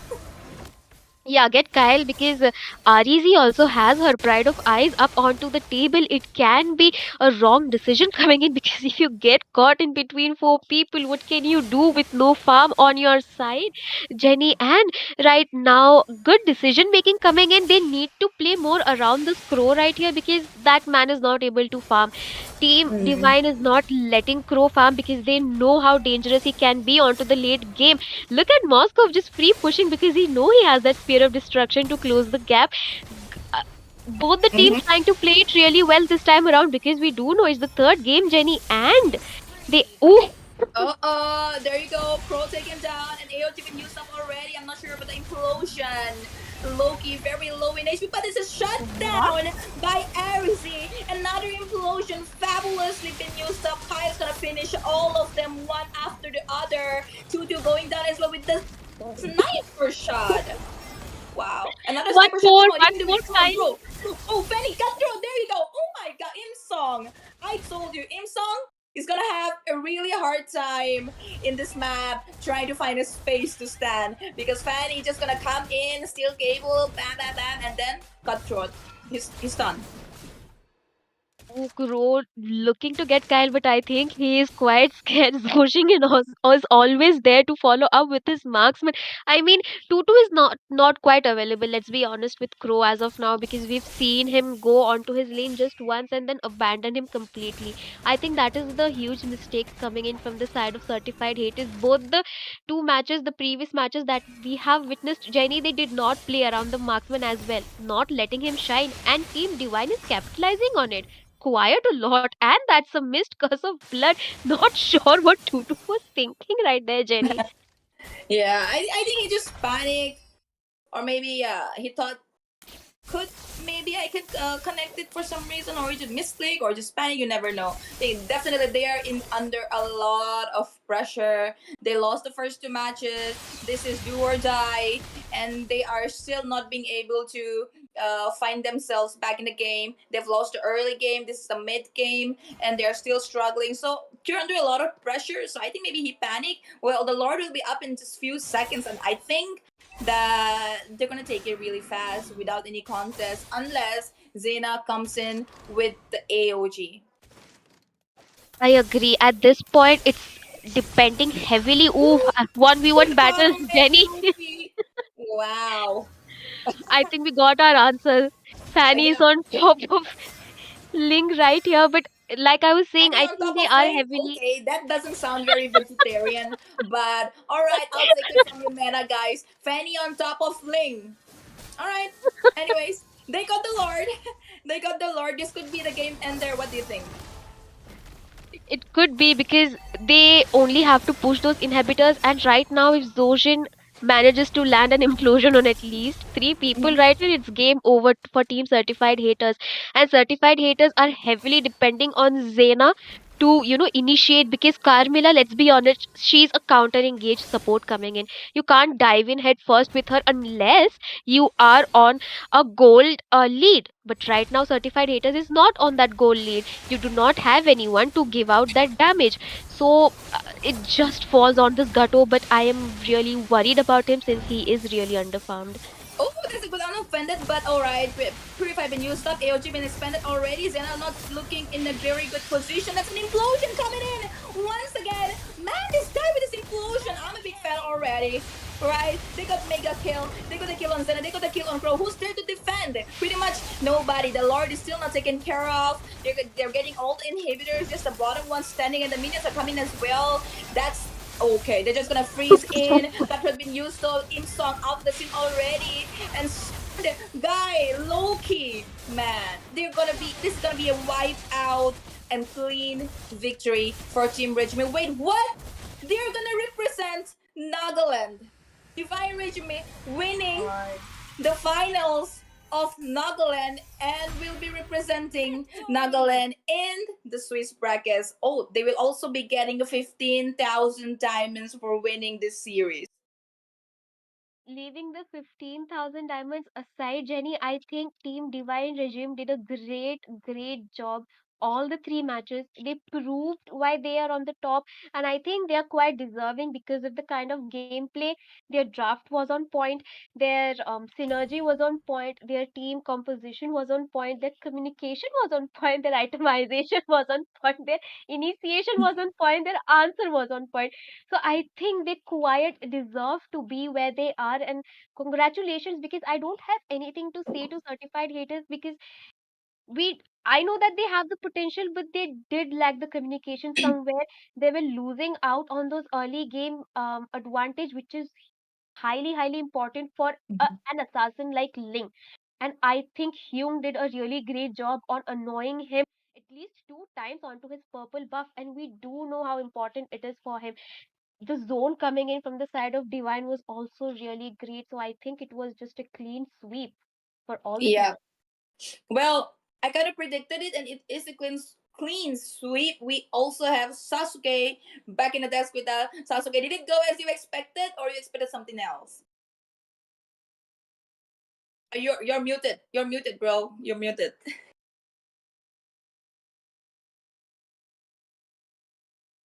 All right. He's taking some time to unmute himself. The Sasuke. All right.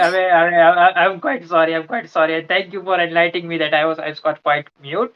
But yeah, I'm personally, being like going for a clean sweep. I did like that much because I was really hoping that the certified hitters would be going for their do or die situation at this point. But man, I have to admit the K brothers coming in from the Divine Regime, that is the Kyle along with the Kyrene, were just on point, slaughtering down left and right. And you have to give them the credit, but yeah, it will be Divine Regime representing Nagaland. And there we go, ladies and gentlemen. We have got our first finalist for the state in the top 10. It is going to be Divine Regiment representing Nagaland for this Northeast Cup. Congratulations to Divine Regime on moving forward in the Northeast Cup. Oh, the 15,000 diamonds. Well, all right, you win or don't win the tournament is one thing, but you've already won the Nagaland final, so you're getting 15,000 diamonds. Well, that's a good thing. And by the way, viewers, it's not just the players. You also have the chance to win some diamonds, some skins. So be in the chat and participate in all the giveaways that are being hosted in the Northeast Cup. And come on, win the skins. Take your chance. You never know who you might get lucky today or tomorrow, day after tomorrow, right? So yeah. Sasuke, did And you it's mute true yourself that again? no. I was on my way to, use my powers to, go and steal down this 15,000 diamonds because that is Oh, quite a huge, that is quite a huge ton amount of diamonds, though. But ladies and gentlemen, don't go anywhere because we got another spicy match right after now, which is going to be between Why So Serious taking down Meow Meow Gang for the state of so why so Manipur. serious? Is why so weak? It's why so Oh, weak. Sasuke will be like, oh, why oh. so serious? No, it's why so weak. Oh no, Yeah, I, go I ahead. was on my verge to become the worst villain of the time. Not the worst, but the best. Because it is the famous dialogue of the Joker.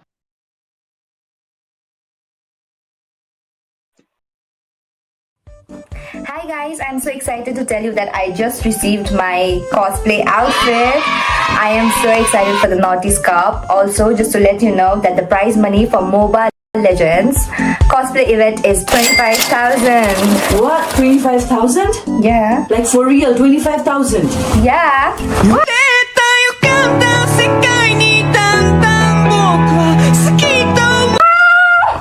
Guys, I got Rumi's outfit, so now the 25,000 is mine.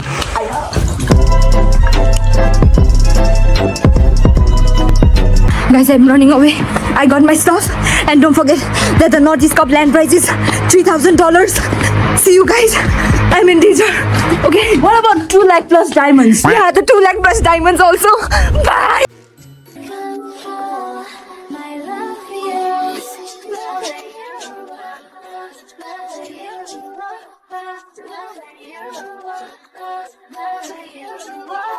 Hey there, legends! The Northeast Cup is coming up, and I've got something special planned just for you. Curious about what I'll be wearing? I'm not giving it away just yet, but I might drop in a little hint if you're paying attention. And if you really want to know, follow me on Instagram for the inside scoop. But be ready, because I don't make it easy. Follow now and get ready for the ultimate reveal at the Northeast Cup. See you there!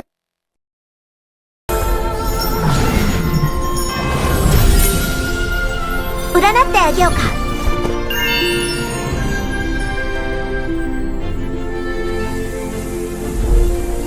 thought to miss you.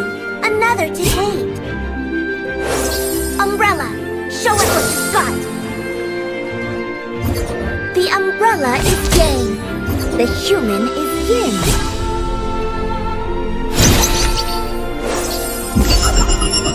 악우려 달산. Curse simply means destruction. It seems that very few people know about MOBA.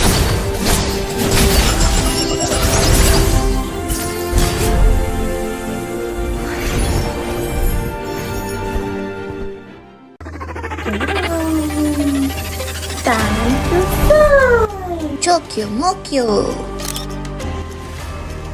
Don't you guys excited for the cosplay?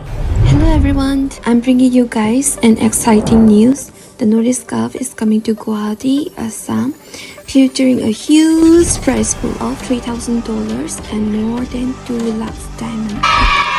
And also, we're hosting an incredible cosplay event. Don't you guys excited?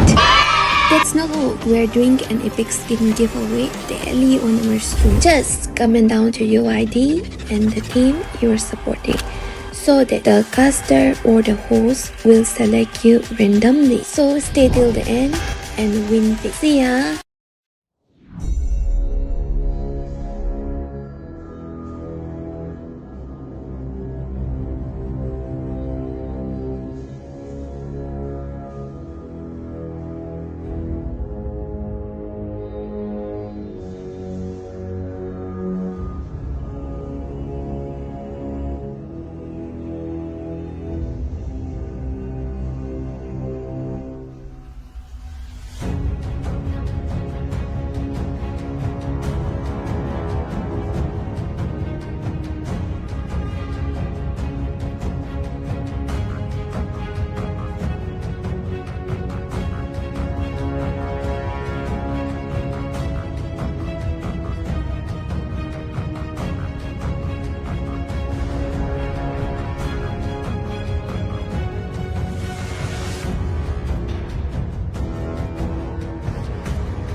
Wait, bro.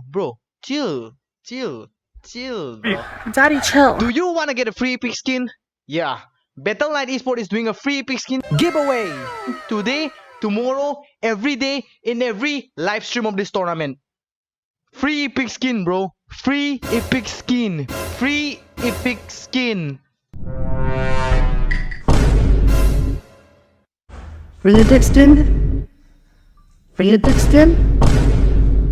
Free epic skin? Give it to me now. Wait, bro. Give me the please, free epic please, skin, bro. Please don't kill me, man. I'm just a messenger, bro. Please don't kill me. I have a wife. Give me the I have skin, bro. kids. Please. Give me the Please skin, don't bro. kill me, bro. I'm just a messenger, man. Let me tell you how you can join the giveaway. Let me tell What? you how you can join the giveaway. Okay. Just stick around till the end of the live stream, and Okay. the host and the casters they will select you, man. I'm gonna go watch the live stream. Just comment down your UID and the team you are supporting, and they will select you. Please don't kill me, man. Please. If I don't get the skin,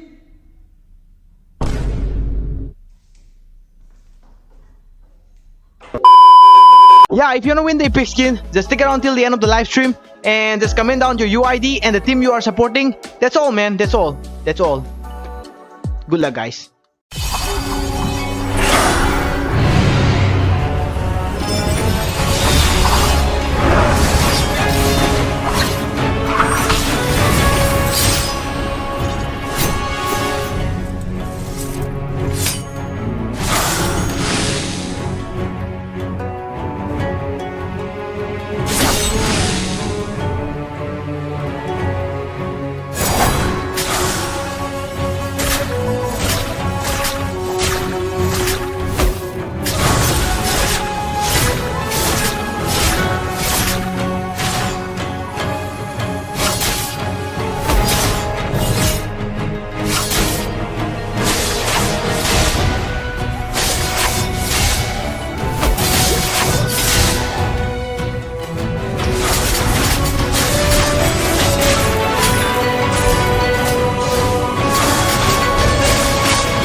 See, look at me. I'm very poor, okay? I don't have money to buy skin. Look at this. Look at this. Thank you guys.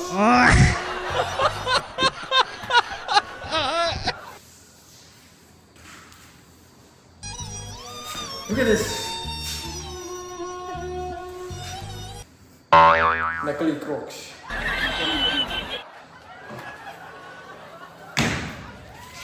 But I love her. From my heart. Flashback. Give me skin. Dad, I told you I don't have money. See, but I can dance for you. Yes, stay away. He will dance. Eu já lavei o meu carro, regulei o som. Já tá tudo preparado, equipei a mão. Menina, fica à vontade, até passa a festa. Menina, gosta de boa, dobrada, dançar. Já tá bem, começa a ter balada. Você na madrugada, dançar,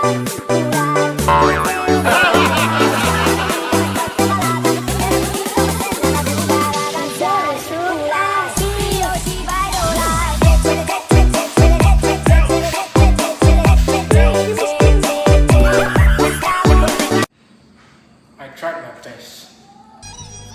I tried and tried and tried again and again. But alas, she left me. Guys, please support this tournament, okay? We should support this. We should grow together. We should support each other. And this is not all about giveaway, brother.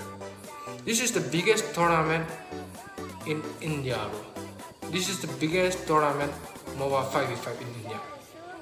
Watch till the end and join our giveaway. Testers, players, and all of us, like, we are giving our best, brother. So please keep supporting us.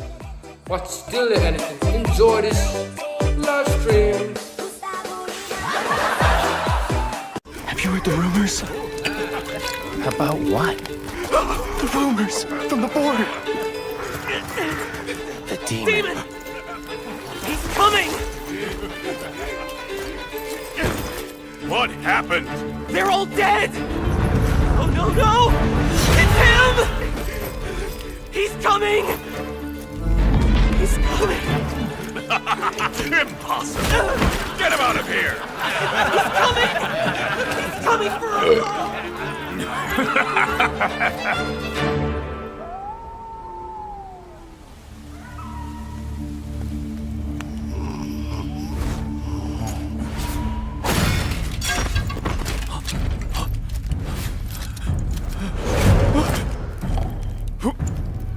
Who's there?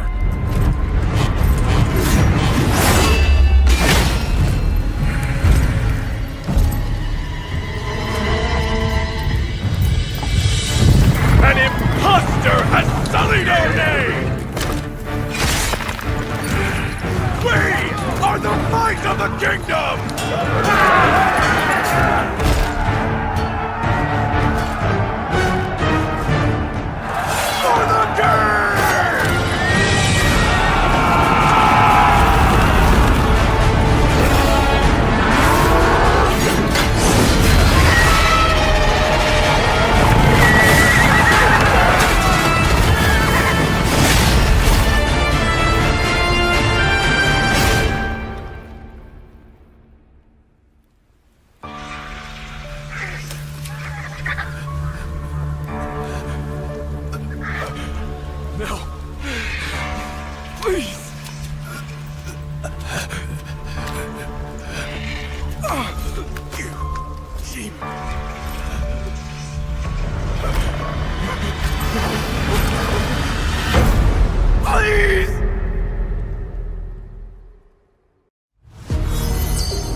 for the Empire.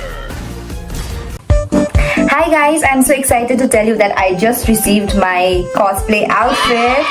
I am so excited for the Naughty's Cup. Also, just to let you know that the prize money for MOBA Legends cosplay event is 25,000. What? 25,000? Yeah. Like for real, 25,000?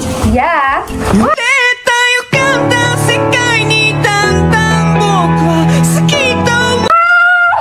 Guys, I got Rumi's outfit, so now the 25,000 is mine.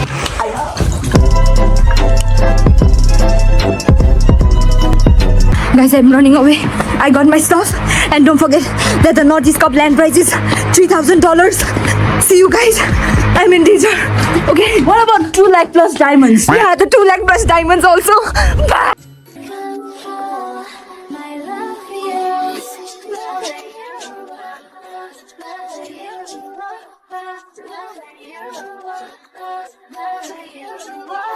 Hey there, legends! The Naughty's Cup is coming up, and I've got something special planned just for you. Curious about what I'll be wearing? I'm not giving it away just yet, but I might drop in a little hint if you're paying attention. And if you really want to know, follow me on Instagram for the inside scoop. But be ready, because I don't make it easy. Follow now and get ready for the ultimate reveal at the Naughty's Cup. See you there!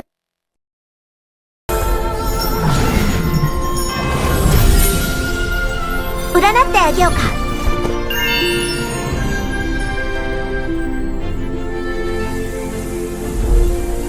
thought to miss you, another to hate. Umbrella, show us what you've got.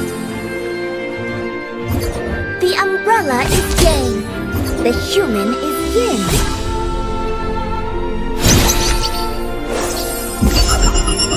Akugyo Taisan. Curse simply means restriction. It seems that very few people know about Omyoga.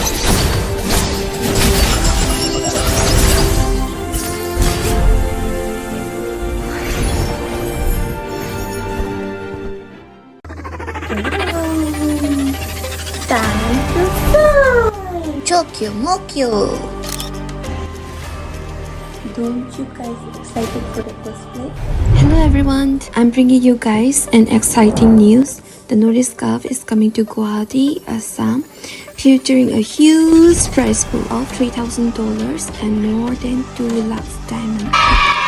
And also, we're hosting an incredible cosplay event. Don't you guys excited? That's not all. We're doing an epic skin giveaway daily on our stream. Just comment down to your ID and the team you're supporting, so that the caster or the host will select you randomly. So stay till the end and win big. See ya!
Wait, bro.